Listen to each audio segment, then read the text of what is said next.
Vous êtes haïs à raison. Shalom bien-aimés dans le Seigneur. Notre méditation du jour s'intitule « Vous êtes haïs à raison ». Première partie. Durant notre texte dans Jean chapitre 15, verset 18 qui nous dit ceci. « Si le monde vous hait, sachez qu'il m'a haï avant vous. » Alléluia. Comprendre la nature humaine est très important pour veiller sur notre cœur et entretenir une relation saine avec Dieu et avec les autres. La haine fait partie de la nature humaine. Il est naturel pour l'homme d'haïr son prochain pour une raison ou une autre. C'est seulement ceux qui sont nés de Dieu ou qui comprennent la valeur d'aimer son prochain qui peuvent vaincre la haine et avoir une vie agréable avec les autres. Dans notre passage, Jésus nous parle en tant que ses disciples et nous fait savoir que si le monde vous hait, sachez qu'il m'a haï avant vous. En fait, Jésus savait que nous serons haïs, mais la raison ou la cause ne sera pas que nous ayons nécessairement fait quelque chose de mal. Il nous fait prendre conscience que la haine des autres ne sera pas une surprise pour nous, car lui-même, qui n'a point péché, a été haï jusqu'à la mort. Jésus était condamné à mort parce qu'il était haï, et haï ainsi parce qu'il était fils de Dieu.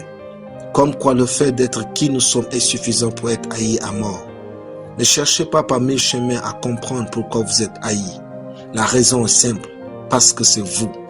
Les hommes vont vous haïr pour une chose et célébrer les autres pour la même chose. Les hommes vont vous haïr lorsque vous devenez ce qu'ils n'ont pas pensé que vous serez. Les hommes vont vous haïr lorsque vous faites extraordinairement ce qu'ils désirent faire eux-mêmes et qu'ils n'arrivent pas. Les hommes vont vous haïr quand vous êtes célébré pour ce qu'ils pensent que vous ne méritez pas. Les hommes vont vous haïr quand vous surpassez leur pronostic sur votre vie pour être brillant, extraordinaire et épanoui. Sachez-le donc, vous êtes haïs à raison. C'est ainsi que la nature charnelle de l'homme fonctionne.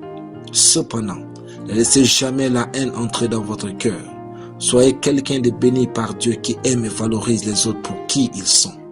Ce que Dieu attend de vous, aimez vos ennemis, bénissez ceux qui vous maudissent, faites du bien à ceux qui vous haïssent, priez pour ceux qui vous maltraitent. Matthieu 5, 44. La vie chrétienne se résume en un seul mot, aimer. Si vous êtes détesté à cause de ce que vous êtes, aimez en retour pour qui vous êtes. Alléluia. Prions. Merci Père pour ta parole. Je déclare que je vis au-dessus de la haine des hommes au nom de Jésus. Amen. La lecture biblique en une année. 1 Samuel chapitre 10 à 1 Samuel chapitre 12. Soyez bénis. C'était le pain du ciel.